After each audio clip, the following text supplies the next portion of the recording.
Hello good afternoon everyone. So guys अहिले चाहिँ म उठिसक्यो अन्त 1:30 भइसक्यो। उठिसक्यो अघि उठेको 1:30 भइसक्यो। अहिले चाहिँ मलाई भोक लाग्यो।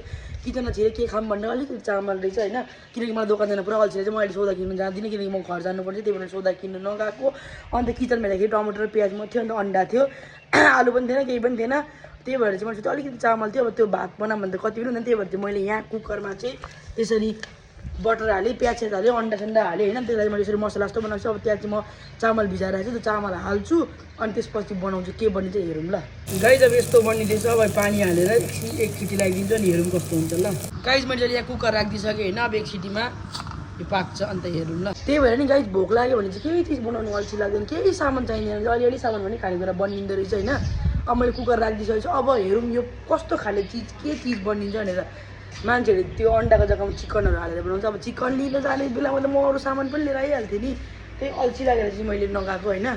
अब यतिले हेरौँ के बनिन्छ, त्यसो तपाईँलाई म देखाउँछु ल अब के बनिँदो रहेछ।